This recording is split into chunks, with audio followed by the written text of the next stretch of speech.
this is what expats are getting totally wrong about renting a house or property in Mauritius. My family and I have lived in Mauritius for 2 years, and we love their premium visa. We chose Mauritius because they're also visa free for Americans, very easy entry access, anti-corruption, best tax regime that you can find in Africa, like definitive, like there's no other better tax regime besides Mauritius in Africa. But you need to understand how to get your rentals in Mauritius. It's easier than America, but there's also things you should be aware of so that you can have a seamless transition and not have the wrong thoughts in your mind throughout the process. Number one, you're gonna have to budget for 3 to 4 months rent in the process beforehand. You want to have that available for your security deposit, which could be 1 to 2 months rent, depending on which agency, which landlord you're using. Sometimes 3 for premium villas, and it's refundable at the lease if there are no damages, okay?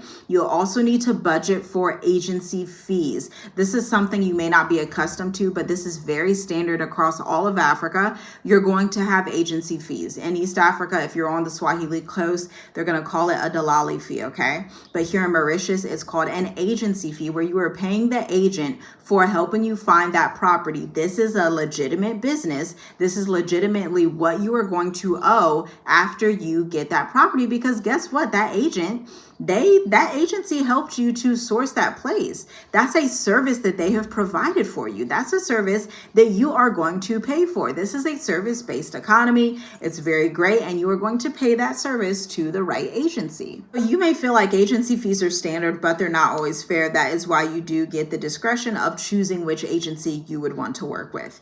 Using an agent is common and often the easiest route on this island, especially when you are house hunting from abroad. But expat forums are full of the same complaint.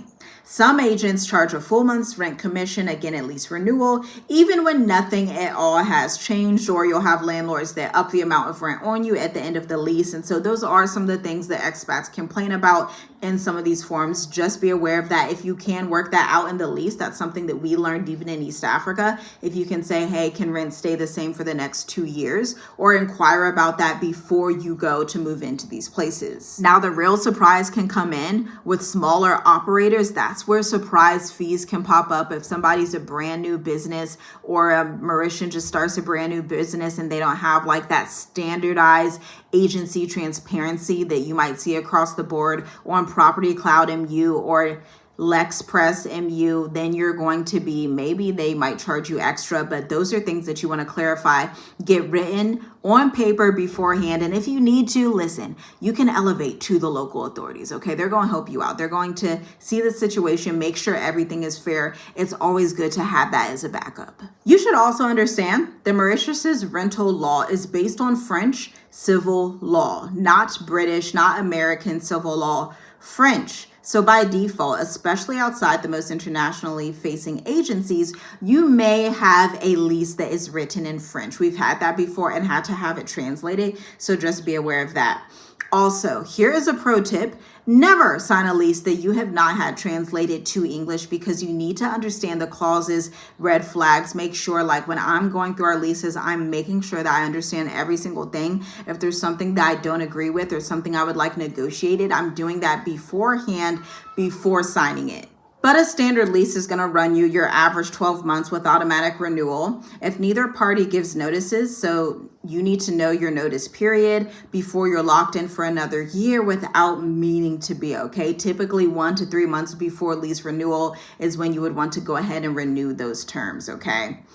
Section 4, areas that expats love, and a few worth a second look into. Popular expat zones include Grand Bay, Flick and Flack, Rivière Nore, Black River, and Tamarin, Bow Basin, Rose Hill. Now, my favorite of all of these is definitely Grand Bay. Now, I will be fair, I have not spent a lot of time in Black River just because I've been in the north so much. I really don't even go down in that area very often unless I'm going to the Casella Zoo and nature safari type of situation, or one of those malls down there that I like to visit. But there are lots of expats there from all over, from South Africa, from Nigeria, from Russia, from Slovenia, you'll even meet people that are from Israel. You'll meet people from everywhere, Indonesia, India, all over on this island. Rwanda, we've met people from there as well. And so just be aware of that. Mauritius is a very diverse type of island. And so it accumulates and acquires a diverse set of people that are coming to the island.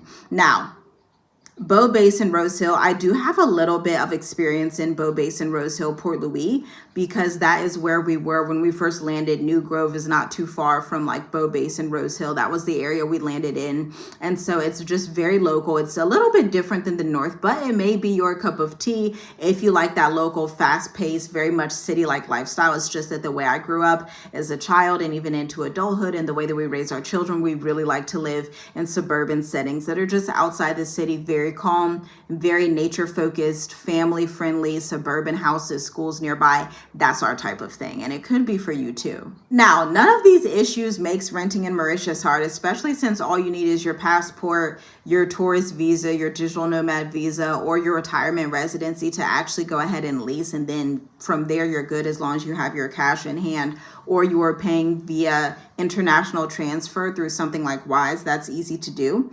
But once you know the pattern, you need to budget for that 3 to 4 months rent up front, have clarity on agent fees before you sign anything, get the lease translated if it needs to be translated, and document the property, okay, beforehand and afterhand if you're expecting that money back. Now, sometimes expats will say that they did not get their security deposit back, and that is something that we've experienced in Mauritius and even in East Africa. So for us, whenever we pay the deposit, we're like, hey, we may not get it back. It's not a big deal. It's just something that we are budgeting for and keeping in mind. That way, if you do get it back, it's like, oh, great. This is fantastic. This is wonderful.